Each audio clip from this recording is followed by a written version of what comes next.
말씀은 신약성경 누가복음 제1장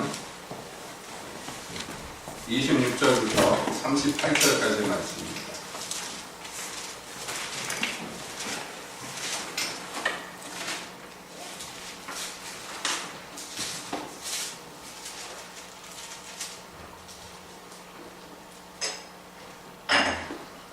누가복음 1장 26절부터 38절까지 함께 보겠습니다.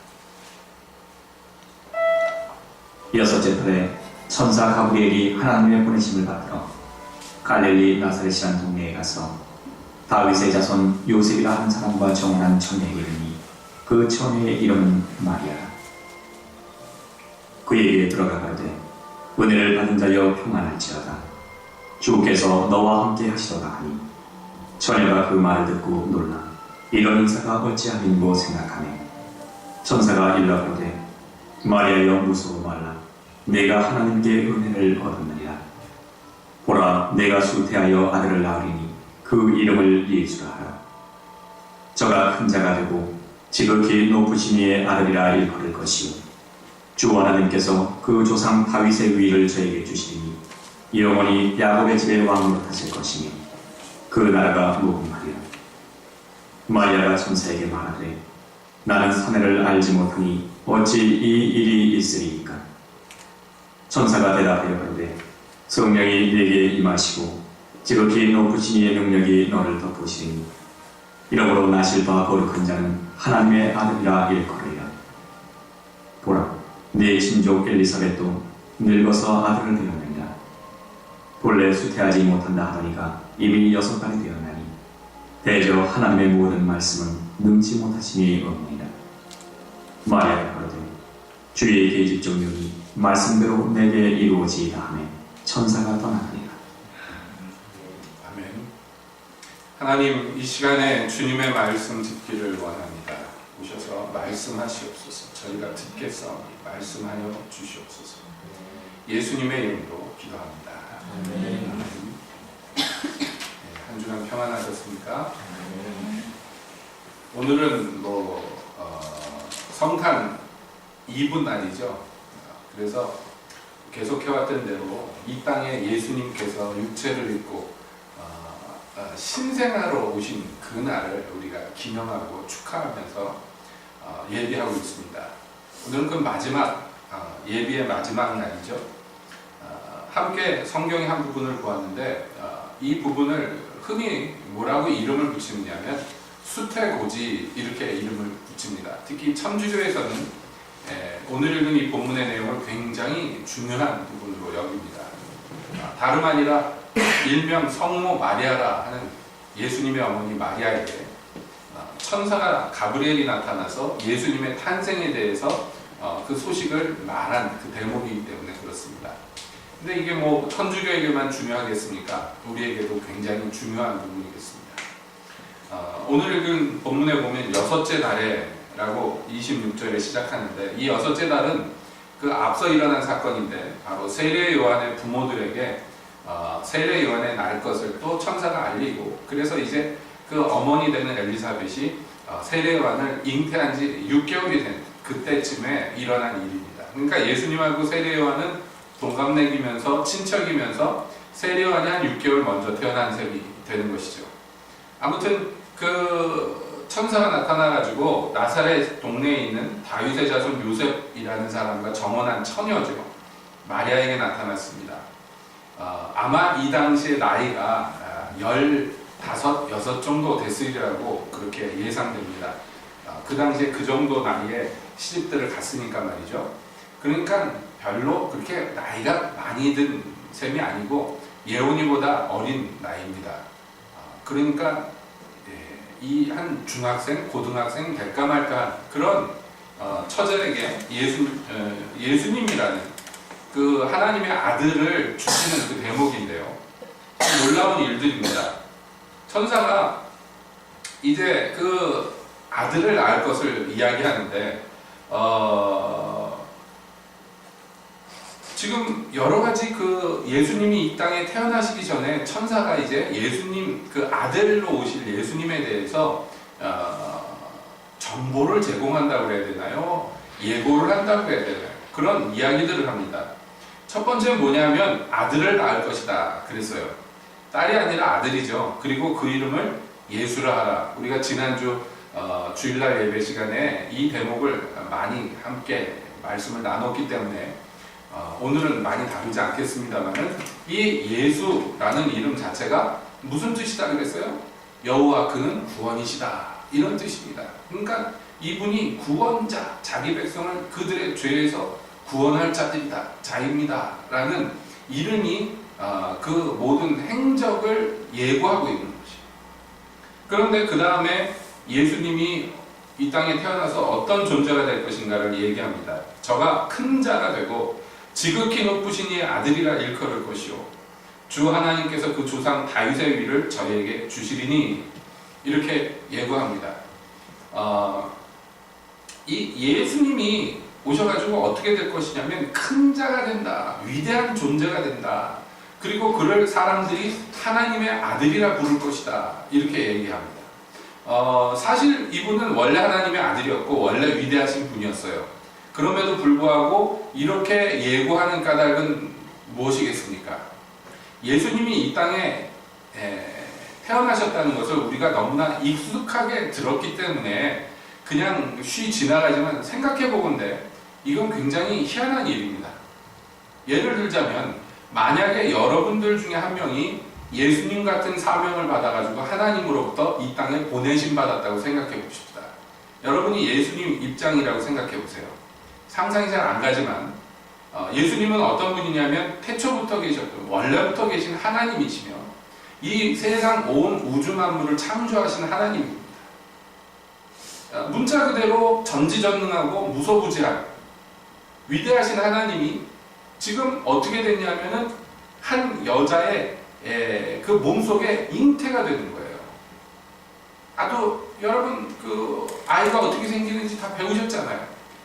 잉태가 돼서 아주 작은 세포로부터 이 모든 일들을 시작하는 겁니다. 그리고 그 어머니 뱃속에 10달간 있다가 세상에 나오는데 세상에 나와서 할 수 있는 것이라고는 응애응애 우는 것밖에 할 수 없는 정말로 무기력하고 무능력한 존재가 되어버립니다. 가장 취약한 존재. 여러분 인간의 그 평균 수명이 현대 들어서 이렇게 급속도로 올라가는 이유는 다른 것이 아니라 사람들이 장수하는 이유도 있겠습니다만은 신생아 사망률이 낮아졌기 때문입니다. 대부분의 과거에 보면요. 언제 사람이 대부분 죽냐면 태어나서 얼마 안 있어서 죽어요. 그래서 아시다시피 우리나라도 100일 잔치 해주는 것은 100일 동안 안 죽었다고 축하해 주는 거고 돌잔치 해주는 것도 1년 동안 안 죽었다고 축하해 주는 거고 그래서 애들이 클 때까지 웬만한 애들이 7, 8살 될 때까지 이름도 제대로 안 붙여주고 그저 개똥이 소똥이 불렀던 것이에요. 우리나라도 그랬잖아요. 그런데 그런 아주 무력한 존재 조그만 병균만 침입해도 금방 생명을 잃어버릴 것 같은 존재로 이 땅에 태어났단 말이에요. 여러분이 만약에 그 입장이라면 여러분 어떨까요? 여러분의 그 심정이 이게 상상이 됩니까? 온 우주가 그 손안에 있고 모든 것이 가능했던 능력의 하나님이 이 세상의 피조물들 중에 제일 연약하고 제일 작은 존재로 이 땅에 태어난단 말이에요. 그래서 그분이 우리와 똑같은 어린 시절을 보내고 여러 가지 일들을 겪고 그래서 마침내 하나님 아들로서의 사역을 시작하심에 여기 천사가 얘기한 대로 그가 큰 자가 된다.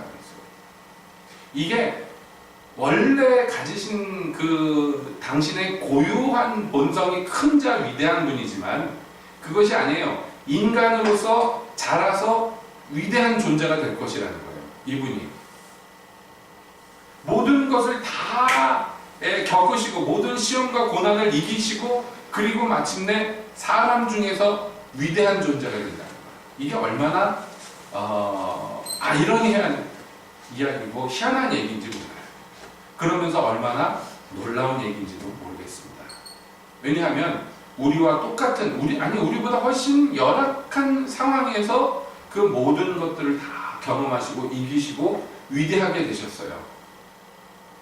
그리고 그분이 원래 가지신 자격이 하나님의 아들 맞습니다만은 그것이 아니라 그 위대해지는 과정, 그 모든 그 여정을 통해서 그분이 사람들에게 마침내 인정받기를 하나님의 아들이라고 인정받는다. 사람들뿐만 아니라 모든 우주 만물에게 인정받는다. 그러니까 이 모든 여정을 한마디로 얘기하면 뭐냐면 낮아지는 과정이에요. 낮아지는 과정. 그래서 그분이 위대한 자가 되고 하나님의 아들이라고 일컬음을 받을 것이라고. 그래서 그렇게 된 그분에게 하나님께서는 다윗의 위를 그에게 맡기실 거예요. 여기 다윗의 위가 뭔지 여러분 다 아시겠습니다만은 바로 이스라엘의 임금의 자리입니다. 다윗뿐만 아니라 앞서 왔던 많은 그 믿음의 사람들은요, 이제 오실 메시아의 그림자와 같은 존재들이에요. 구약에 많은 선진들이 있습니다. 근데 그들의 모든 일들이 이제 오실 메시아에 대한 예고편이란 말이에요. 예를 들어서 엘리사벳도 그렇고 마리아도 그렇고 천사가 나타나서 이렇게 아이를 낳을 것이다 뭐 이런 얘기를 해도 놀라기는 놀라지만 거기에 대해서 야 이런 일이 세상에 이르지 않는 이유는 뭐냐면 앞서서 예수님의 예고편 같았던 그런 분들 중에 이와 흡사한 경험들을 여러 명이 했기 때문입니다.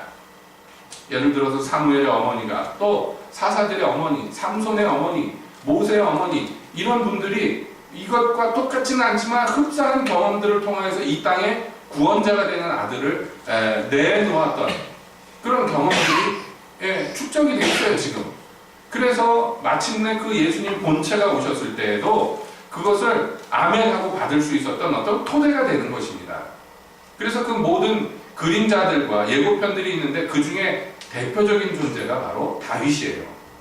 하나님이 다윗을 이스라엘의 임금으로 삼으시면서 그에게 약속하셨습니다. 너와 네 자손들이 영원히 왕위에 있을 것이다. 그런데 인간의 눈으로 보면 그 약속이 꼭 깨진 것 같아요. 왜냐하면 다윗의 아들들이 계속해서 이스라엘의 임금 노릇을 하다가 이게 어느 순간에 끊어져 버립니다. 바벨론으로 몰수히 잡혀가면서 그 왕위를 계승하던 일들이 끊어져 버리고 더 이상 다윗의 가문에서 왕이 일어나지 못해요. 아니 솔직히 얘기해서 이스라엘이라는 나라가 독립국가로 일어선 적도 거의 없어요. 아주 짧은 그 독립운동을 통해서 짧은 시기지만 막가비라는 그 가문이 독립을 쟁취해가지고 독립국가가 되었던 그 시기가 잠깐 있습니다만은 대부분의 시기, 예수님이 오시기 전까지 대부분의 이스라엘 역사는 주변 강대국에게 계속해서 침탈당하고 식민지 생활을 했어요. 수백 년 동안. 그동안에 왕위 자체가 없었어요. 나라가 없는데 왕이 어디 있겠습니까? 여러분 그 막가비가 그 잠깐 몇십 년 정도 그 독립을 쟁취했던 시기를 아직도 이스라엘 사람들은요, 저 중동에 있는 이스라엘 말이에요. 그 유태인들은 아직도 그것을 굉장히 중요하게 여기고, 그래서 우리나라 광복절 같은 미국 독립기념일 같은 그런 절기를 지키는데 그걸 지금 크게 지켜요. 그걸 하누카라고 보통 부르죠. 들어보셨습니까? 이 하누카 그래가지고 크리스마스랑 되게 이 시기가 겹치는데 어느 정도냐면은 미국 대통령이 백악관에서 하누카 축제를 벌일 정도예요. 해줄 정도예요. 미국 안에 있는 유태인들을 위해서. 요번에도 하누카를 좀 일찍 했다느니 뭐니 하면서 신문에 나오고 여러분 보셨는지 모르겠습니다. 백악관에서 미국 대통령이 국민 담화를 한 다음에 하누카를 축하한다고 성탄절 전에 그런 행사들을 합니다. 아무튼 간에 그 시기를 그렇게 중요하게 여기는데 그때도 사실상 다윗의 자손이 왕을 한 것이 아니에요. 그러니까 인간적으로 보면 다윗에게 하셨던 하나님의 약속이 꼭 깨진 것 같이 보입니다. 그러나 하나님의 약속은 어떤 것을 보고 말씀하신 거냐면 그 다윗의 가문에서 마침내 육체를 입고 오실 예수님, 그분을 가리켜 말씀하신 거예요. 그래서 예수님이 드디어 약속한 대로 다윗의 위, 이스라엘의 왕좌에 앉으시고 그 다음에 어떻게 되느냐면 그 나라가 무궁할 것이다 그랬어요. 그러니까 그 나라가 왕이 이렇게 올라갔다가 죽고 그 아들에게 물려주고 이런 것이 아니라 그분이 일단 왕위에 올라가서 내려오지 않는 거예요. 영원히 왕이 되시는 거예요. 원래 왕이셨지만은 태생적인 그 왕위를 그저 원래부터 갖고 있었던 그 왕위를 얘기하는 것이 아니라 말씀드린 대로 인간이 되셨다가 그 모든 고난과 시험을 이기시고 위대한 존재가 되셔서 그래서 하나님의 아들이라고 인정을 만물에게 받으시고 나서 이제 공식적으로 그 왕위를 그가 얻으시고 거기에 앉으시는 거예요. 즉위하시는 거예요. 그래서 그가 다스리실 거예요. 이스라엘 나라를 영원히 야곱의 집에 왕노릇 하실 것이다. 이렇게 얘기해서 아브라함의 모든 자손들에게 임금 노릇하실 거고 그 나라가 무궁할 것이다. 이렇게 천사가 얘기합니다. 오늘 우리가 이 주제로 삼은 말씀이 바로 이와 같습니다. 예수님이 어떤 존재로서 이 땅에 오실 것이고 어떤 존재가 되실 것인가 천사를 통해서 예고하신 것이 과연 이루어졌는가 하는 것이에요. 예, 과연 이루어졌습니다. 여기에 대한 것은 가브리엘이 처음 얘기하는 것이 아니라 수 없는 많은 선지자들의 말들을 통하여서 예고되었고 실제로 예수님이 오셔서 이 일이 완성이 됩니다. 여러분 예수님이 육체를 입고 이 땅에 오셔서 여러 일들을 겪으셨다가 마침내 십자가에서 숨을 거두셨어요. 예? 그 숨을 거두시고 거기에서 목숨을 빼앗기고 망한 것처럼 보였어요. 그러나 실제로는 그렇지 않았습니다. 예수님이 십자가를 지신 것은 힘이 없고 연약해서 십자가에서 억울하게 죽임당한 것이 아니에요. 그가 스스로 선택하셨고 원하셨기 때문에 아버지의 뜻을 이루려고 그 길을 걸어가셨고 그것이 위대해지는 정점이 되었습니다. 인간으로서 가장 비참하고 낮아졌으나 그러나 하나님의 뜻 가운데서는 그것이 가장 위대해지는 일이었어요. 그래서 사도 바울은 빌립보서 2장에서 모든 성도들을 향해서 외칩니다. 너희는 그러니까 이 마음을 품어야 된다. 곧 예수님 마음인데 그러면서 얘기해요.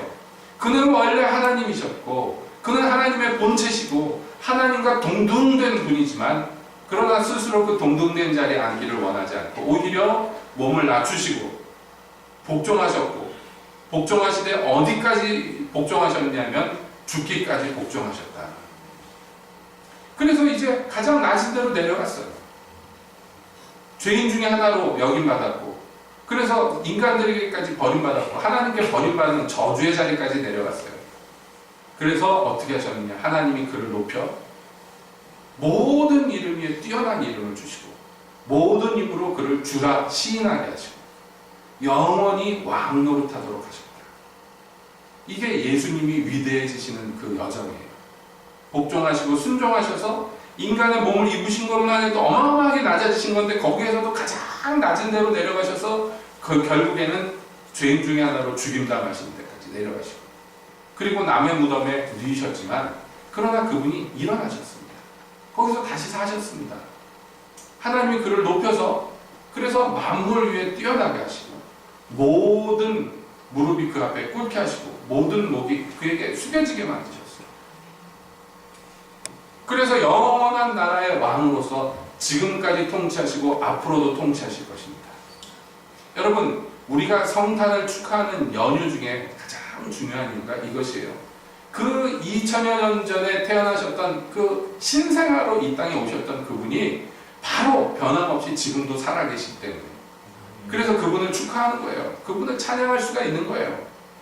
그렇게 이 땅에 왔지만 그냥 살다가 죽었다. 예? 그러면 그 축하할 일이 뭐 있어요?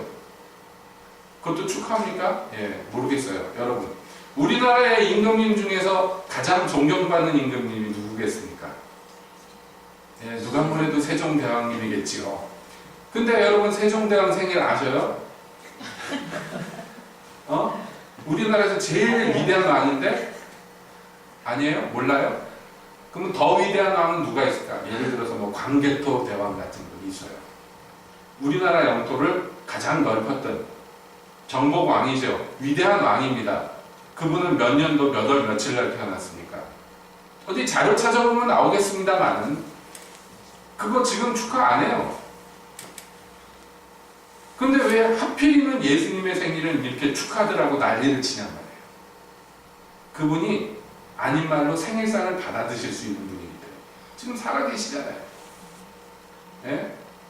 우리가 뭐 조상을 세게 섬기는 나라지만 우리나라가 그렇다고 해서 죽은 조상 생일까지 챙기지는 않아. 직계조상 돌아가신 날은 챙기더라도 그렇지 않아요?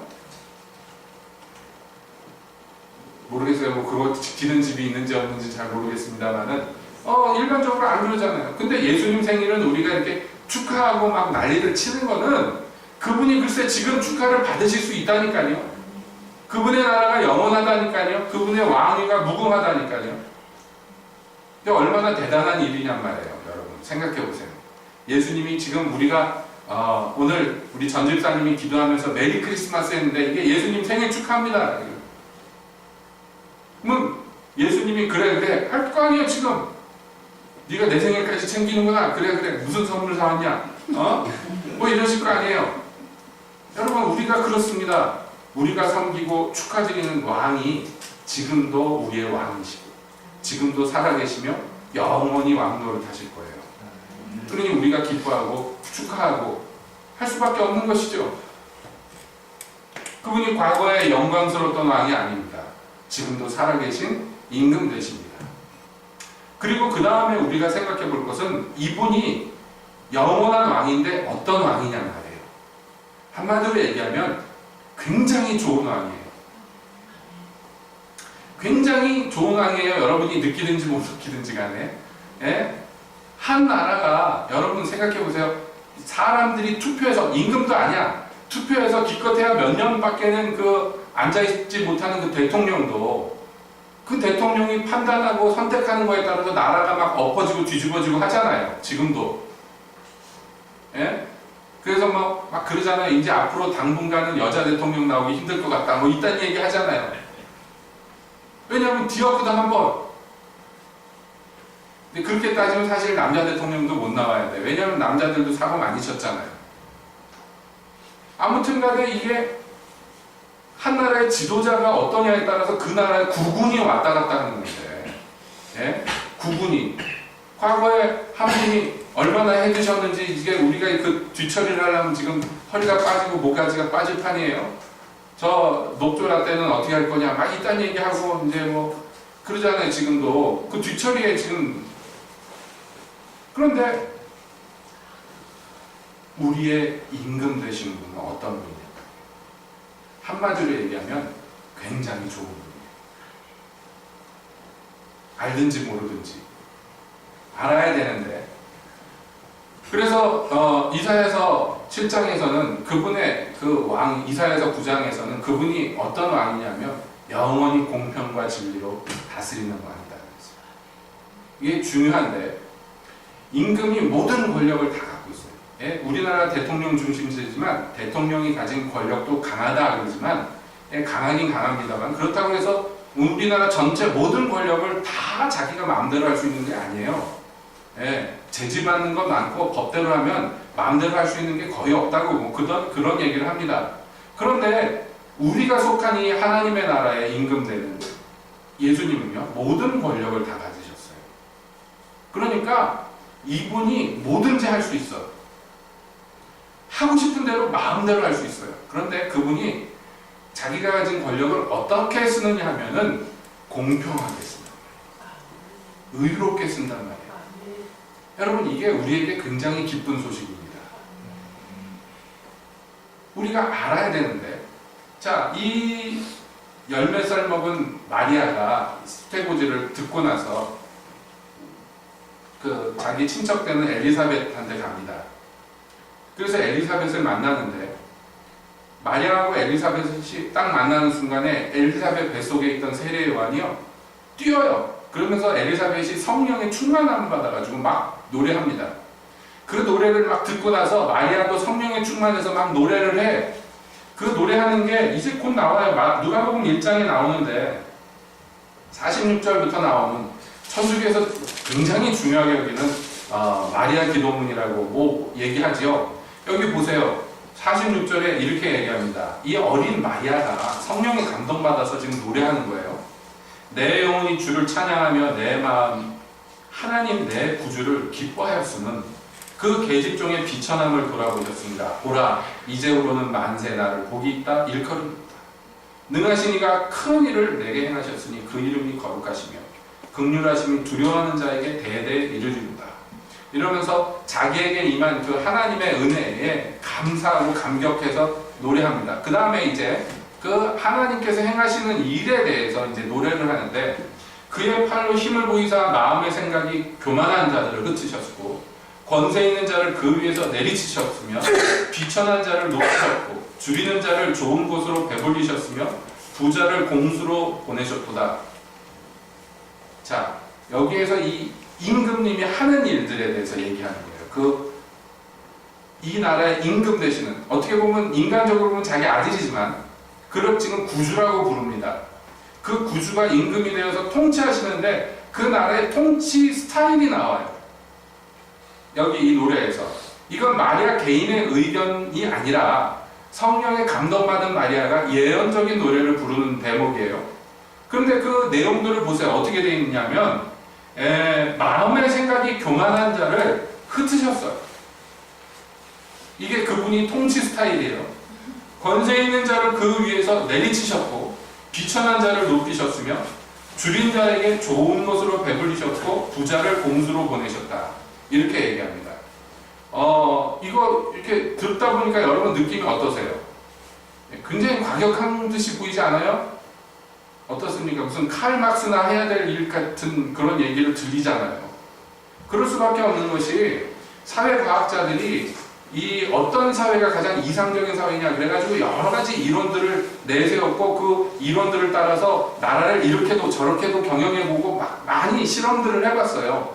그 과정에서 나온 여러 가지 이론들이 있고 거기에 인류 역사에 크게 영향을 끼친 것이 예를 들자면 공산주의 같은 것인데, 여러분 그 영국 그 국립도서관에 앉아가지고 칼 막스라는 사람이 몇 년을 앉아가지고 수많은 자료를 갖고 연구를 하면서 어떤 사회가 가장 사람에게 이상적인 사회인가 나름대로 머리를 막 굴려가지고 이론을 만들어내서 땅에다 어떻게 하면 천국을 만들어낼까 해가지고 만들어낸 이론이 공산주의 이론인데, 여러분 공산주의 그 이론이 실제로 국가에 적용이 됐어요. 그래서 공산주의라는 국가들이 생겨났어요. 소련을 시작을 해가지고 지금도 몇 나라가 남아있어요. 그런데 여러분 그 과정을 아시다시피 어떻게 됐습니까? 모든 사람이 공평하고 모든 사람들이 다 행복하게 살 수 있는 사회를 만들자 그래서 했는데, 실제 공산주의 국가가 되니까 가장 불평등하고 가장 부패하며 가장 고통받는 사회가 됐어요. 이건 뭐 이구동성이 어느 나라나 뭐 어느 공산주의 국가나 똑같아요. 그렇지 않아요? 가장 불평등해요. 공평하지 않아요. 공평하자고 만들어가지고 공산사회인데 전혀 안 공평해. 가장 불공평해요. 말로 할 수 없이. 요즘에 우리나라 TV에 보면 그 탈북하신 사람들 모여가지고 토크쇼도 하고 그러잖아요. 그때 막 얘기들 나오면 웃기지도 않은 게, 북한에서 사실 그래요. 탈북해서 텔레비 나와서 어쩌고저쩌고 얘기할 정도면 북한에서 잘 살고 똑똑한 사람들이에요. 못 살고 고생하는 사람들보다는 다들 보면요, 뭐 돈을 얼마를 벌었었느니 자기가 무슨 자리에 있었느니 이런 거 자랑합니다. 나와가지고 시대가 좋아져가지고 나와서 그렇게 얘기하지, 옛날 같으면 소리 소문 없이 어디 붙잡혀 갔을 사람들이 많아요. 근데 그 사람들이 얘기하다가 막 서로 열받아가지고 얘기할 때 제가 그거 한번 보고 웃었습니다. 평양 살던 사람들이 모여가지고 얘기를 하는데, 체육인 출신, 예술인 출신 뭐 이런 사람들이 모여가지고 얘기를 하는데, 가운데 김일성 사는 데가 있고 그 주변에 얼마나 가까이 사느냐가 북한 사회에서는 계급이에요. 김일성 일가 사는 동네가 있고 그 옆에 무슨 동 이런 식으로 나눠져 있는데, 그 옆에 무슨 예술인 거주지역, 뭐 체육인 거주지역이 있는데 우리가 더 가깝게 살았느니 아니라고, 우리가 더 가깝게 살았느니 그거 갖고 싸우더라고요. 남한에 와서도 한심한 것들. 제 속으로 그렇게 생각을 했습니다. 김일성하고 얼마나 가까이 사느냐에 따라서 혜택이 달라져요. 진짜로. 북한에 갔다 오신 분들이 그래요. 평양 사람들은 평균 신장이나 체중이 훨씬 더 크고 뚱뚱하대요. 일반 평민들하고. 딱 눈으로 봐도 알 수 있을 정도로. 제가 중국을 갔더니요, 주소지가 국경인 사람들이요, 목에 얼마나 힘이 들어가요. 물론 여행 와갖고 북경 올 수 있어요. 근데 북경 누가 딴 지방에서 오면요 굉장히 업신여깁니다. 북경 사람들. 왜냐하면 이사 오고 싶다고 해서 마음대로 북경으로 이사 못 와요. 북경 주소지가 허락된 사람들이 있어요. 여러 가지로 안 걸려야 돼. 아무나 북경 들어와서 하는 게 아니에요. 그러니까요, 자기 주소지가 북경으로 되어 있는 사람들은 그 얘기 굉장히 많이 합니다. 자기 주소지가 북경이라는 얘기를 굉장히 많이 해요. 한국 사람이 제가 눈치가 없어서 못 알아듣잖아요. 자꾸 얘기를 하는 거예요. 좀 알아달라고. 여러분, 이런 말도 안 되는 우스꽝스러운 불평등과 불공평이요, 가장 만연해 있는 사회가 역사적으로 공산주의 국가였어요. 그래서 무너지는 거예요. 그 모순 때문에. 공산주의 국가가 남의 나라, 공산주의 아닌 나라가 쳐들어와가지고 무너뜨린 적이 거의 없어요. 다 자체는 모순 때문에 무너졌습니다. 그것처럼 사람이 머리를 짜내고 어떻게 해서든지 좀 공평하고 불평등이 없는 사회를 만들려고 애를 쓰지만 잘 안 돼요. 그래서 지금 대한민국 젊은이들이 우리나라 가르쳐서 헬조선 그런 이유가 뭐냐면, 상대적으로 보면 우리나라가 딴 나라보다는 잘 살지만, 주변의 국가들보다 잘 살지만, 여러분 우리나라 잘 삽니다. 못 사는 나라 가보시면 금방 알 수 있어요. 우리나라 잘 살아요. 그리고 여러 가지 시스템들도 참 좋고, 치안도 굉장히 좋은 편이고, 그렇지만 그럼에도 불구하고 그런 이 사회에 대한 불만이 나오는 것은 상대적인 불평등을 경험하기 때문이에요. 실제로 느끼기 때문입니다. 그래서 이것 때문에 암담해하고 소망이 보인다고 얘기합니다. 그러니까 대한민국이 그 정도면 다른 나라는 오죽하겠습니까? 저 동남아시아 국가들 가보면 정말 가난한 사람들은 눈 뜨고 볼 수 없게 가난해요. 어떻게 저렇게 살까 싶을 정도로 가난한데 하하호호하고 삽니다. 왜냐하면 진즉에 포기했어요, 그 사람들은. 진짜로. 제가 필리핀 가서 느낀 게요, 이렇게 대접받는다고 좀 고급 음식점 들어가면 거기 와 있는 사람들이요, 정말 신장이 달라요. 손님들이. 다 커요. 남자고 여자고. 근데 그 가게 바깥에만 나가서 다 조금만 올망졸망해, 사람들이. 근데 그런 고급 가게에 들어오면 사람들이 다 커요. 몇 대에 걸쳐서 잘 먹은 거예요. 그러니까 한마디로 얘기하면 무슨 짓을 해도 인간 사회에서의 불평등과 불공평은 해소가 안 돼요. 좀 상대적으로 잘 굴러가는 사회가 선진국이고, 그렇지 못한 사회가 후진국이 되는 것이지만, 그러나 근본적인 불평등과 불공평은 어쩔 수 없는 것이, 왜냐하면 인간 자체가 불의하기 때문에. 칼 막스가 공산주의 이론을 만들어내고 거기에 중요한 요소 하나를 빼뜨렸어요. 이해를 못한 거예요. 그게 뭐냐면 인간의 욕심이라는 것이. 무섭다는 것을 모르는 거예요. 서로 똑같이 나눠 가지면 다 행복할까요? 아닙니다. 똑같이 나눠 가지면 다 화가 나. 자기가 더 갖고 싶은데. 이것을 예수님이 다스리시면 어떻게 하느냐? 여기 나왔잖아요. 교만한 자를 흩으시고, 부자를 낮추시고, 가난한 자를 높이시고, 굶주린 자를 배불리시고. 이게 뭐냐면 사람이 할 수 없는 것이에요. 이 나라에서만 가능한 거예요. 이게 주님이 다스리는 나라예요. 이 나라가 이루어집니다. 예수님이 이 땅에 오심으로 이루어졌고, 그 이루어지는 나라의 샘플 같은 것이 말하자면 예루살렘 교회에서 일어난 사건인데, 여러분 예루살렘 교회가 처음 생겼을 때 어떤 현상이 일어나느냐면, 누가 시키지도 않고 법으로 제정하지도 않았어요. 그럼에도 불구하고 자기 재산을 자기가 팔아서 가난한 사람들을 나눠줍니다. 그러니까 칼막스가 그렇게 보고자 했던 공산주의 사회가 사실은 교회 안에서 가장 먼저 이루어졌어요. 자발적인 공산주의예요. 누가 시키지도 않았는데 제 안에 불이 붙어서 자기 가산을 팔아서 가난한 형제들을 먹이고 입혔어요. 그럼 그 사람들이 위대해서 그런 게 아니라 그 나라 임금이 위대해서입니다. 그 나라 임금되는 예수님께 온전히 통치받을 때, 여러분 이 땅에서 사람들이 볼 수 없었던 놀라운 일들이 마구마구 일어납니다. 실제로 그런 일들이 일어나요. 그리고 이 일들은 예수님이 다시 오시는 날 완성될 거예요. 주님이 그러나 이 땅에서 그 나라, 공평한 나라로 이제 우리를 그 나라 백성으로 세우시고 통치하십니다. 문제는 우리가 그 통치에 순복하느냐, 순종하느냐, 안 하느냐, 이 차이가 있을 뿐이지, 그분의 나라는 공평과 진리로 다스리는 이 나라는 영원할 겁니다. 그래서 이사야서 11장에서는 이렇게 예언합니다. 이새의 줄기에서 싹이 나고 그 뿌리에서 한 가지가 나서 결실할 것인데, 여호와의 신 곧 지혜와 총명의 신이요 모략과 재능의 신이요 지식과 여호와를 경외하는 신이 그 위에 강림하시리니, 이건 예수님의 초림 때 사건을 얘기하는 거예요. 그래서 그가 여호와를 경외함으로 즐거움을 삼을 것이며 그 눈에 보이는 대로 심판하지 아니하고 귀에 들리는 대로 판단하지 아니하며 공의로 빈핍한 자를 심판하며 정직으로 세상에 겸손한 자를 판단할 것이며 그 입에 막대기로 세상을 치며 입술의 기운으로 악인을 죽일 것이며 공의로 그 허리띠를 삼으며 성실로 몸의 띠를 삼으리라.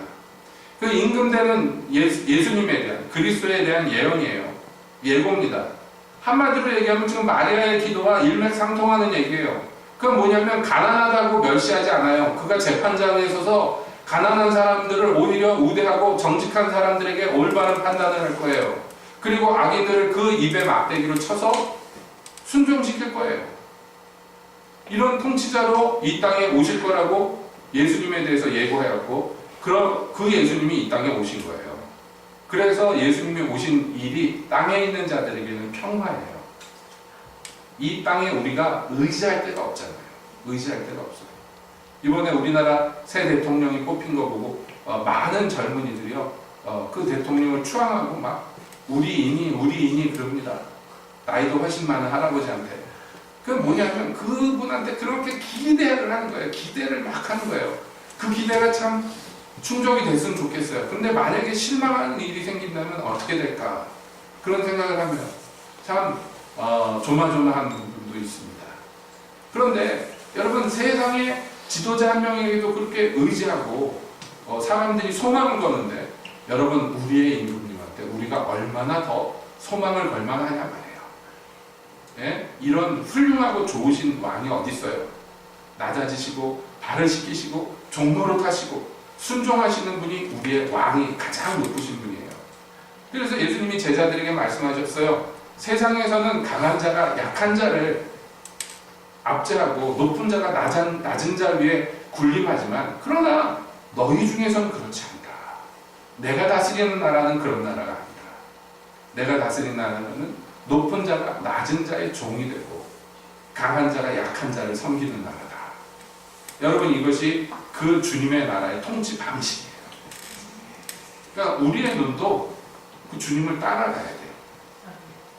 교회가 자꾸 위에 보고 위에 앉은 사람들 비위 맞추려고 그러고 그러면요, 이거는 그분의 통치하고 전혀 반대로 나가는 거예요. 교회의 눈은 항상 어디를 향해야 됩니까? 예? 돌보는 사람 없는 고아와 과부를 향해야 되는데, 그건 우리의 의무이기도 하지만은 더 나아가서 우리의 임금님이 그런 분이기 때문에, 이 나라의 법이 그렇기 때문에. 왜 우리가 서로 사랑해야 됩니까? 왜 예루살렘 교회 사람들은 자기 재산을 팔아서 가난한 사람들을 아무 대가 없이 도왔을까요? 무엇 때문일까요? 예수님이 그 마음을 사로잡았기 때문에, 예수님의 마음과 자기 마음이 같아졌기 때문에, 그게 바로 여호와의 신이 임하였기 때문에, 예수님에게 임한 그 신이, 그 기름 부음이 곧 그 백성들에게 또 똑같이 임하였기 때문에, 예수님의 성탄을 맞이하면서 우리가 그 임금 되신 예수님을 다시 한번 깊이 생각합시다. 그리고 그 뒤를 따르기를 원하고, 그분에게 기름 부으셨던 그 성령이 오늘날 우리에게도 똑같은 기름 부음으로 임하시고, 그래서 그분과 같은 마음을 갖고 같은 발걸음을 걸어가기를 소원합시다. 이 땅에서 사람들이 하나님 아들의 영광을 우리를 통해서 보지 않겠습니까? 그렇게 되기를 축복드립니다. 기도하겠습니다.